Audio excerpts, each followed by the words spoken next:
गुरु महाराज जी की जय। जय महामाई की जय।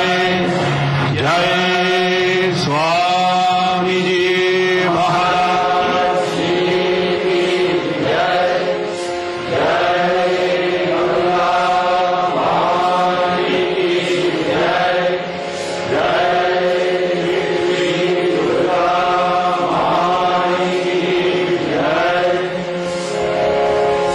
একবার আমরা যে আখ্যানটির কথা উল্লেখ করছিলাম, দিদি কমলা, সেই আখ্যানে বলা হচ্ছে যে সতীর মৃত্যুর পর শিব এসে হাজির হলেন। তার তাণ্ডব নৃত্যের সঙ্গে সঙ্গে দক্ষের যজ্ঞ ধ্বংস হল, দক্ষ মারা গেলেন। তারপর শিবের এক তাণ্ডবে সারা পৃথিবী নাচতে শুরু করে দিলেন। অবশেষে বিষ্ণুর সাহায্যে বিষ্ণু সে সতীর দেহ যখন এক এক করে খণ্ডিত করলেন, তখন শিবের সেই প্রলয় নাচ শেষ হল।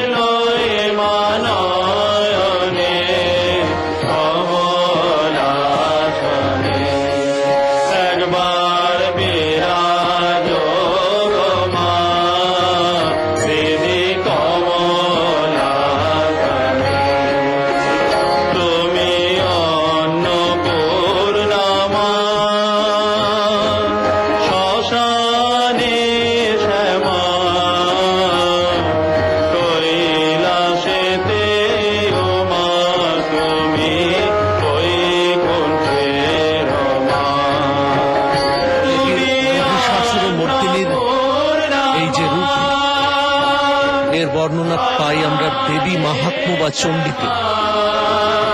চণ্ডীতে দেবীর মহিমা সূচক তিনখানি আখ্যানের কথা বলা হয়েছে।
বেলুর মঠের দর্পণ বিসর্জন হয়ে গেছে। মহিষাসুর মর্দিনীর আখ্যান চণ্ডীতে বা দেবী মাহাত্ম্যে পাওয়া যায়। সেখানের আখ্যানে আমরা পাই দেবতারা স্বর্গ থেকে বিতাড়িত হয়েছে। স্বর্গ থেকে বিতাড়িত দেবতারা বিষ্ণুর কাছে গিয়ে শরণাগতি চায়। বিষ্ণু, ব্রহ্মা তথা অন্যান্য দেবতাদের সম্মিলিত তেজপুঞ্জ এই দেবীকে সৃষ্টি করে। দেবতারা একে একে নানা অস্ত্র দিয়ে সজ্জিত করলেন এই দেবীকে। সেই নানা অস্ত্র সজ্জিতা দেবী প্রচন্ড হুঙ্কার করে মহিষাসুরকে যুদ্ধে আহ্বান করলেন। মহিষাসুরের সৈন্য সামন্তরা একে একে যুদ্ধে উপস্থিত হল, কিন্তু দেবী তার সিংহের হিংস্রতার কাছে দাঁড়াতে পারলেন। অবশেষে মহিষাসুর নিজে এসে হাজির হলেন। অনেকক্ষণ যুদ্ধ করার পর তার মায়াবী ছদ্মবেশ যখন ছিন্ন হল, তখন সে তার আসরিক রূপ নিয়ে উপস্থিত হল। দেবী তখন সেই আসরিক রূপকে ছিন্ন করলেন। প্রথা অনুযায়ী নবমীর বেলুর মঠের দুর্গা মণ্ডপে দেবী দুর্গার উদ্দেশ্যে সমবেত ভজন প্রার্থনা হচ্ছে। এই গানের লাইনে বলা হচ্ছে, একবার বিরাজ গোমা হৃদি কমল আসনে। দেবীকে প্রার্থনা করে বলা হচ্ছে, গানের মাধ্যমে বলা হচ্ছে যে দেবী তুমি আমার হৃদয়ে এসে বিরাজ করো। মাটির প্রতিমার দেবীর বিসর্জন হয়ে যাবে আজ সন্ধ্যাবেলায়, কিন্তু চিন্ময়ী শাশ্বত যে দেবী, তিনি আমাদের হৃদয়ে এসে অবস্থান করুন। আমাদের হৃদয়ে শক্তির আবাহন হোক। আমাদের ভেতরে যা সত্য, যা শিব, যা সুন্দর, তার পক্ষে আমরা যেতে পারি। আমরা সেইভাবে জীবন ধারণ করি।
দর্পণ বিসর্জনের সম্প্রচার শেষ হয়ে এলো। পরবর্তী সম্প্রচার সন্ধ্যাবেলা বেলুড় মঠে যে প্রতিমা বিসর্জন হবে, তার সম্প্রচার আপনারা দেখতে পাবেন রাত্রিবেলা 8:30 থেকে।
নাচ দেখতে পাচ্ছেন।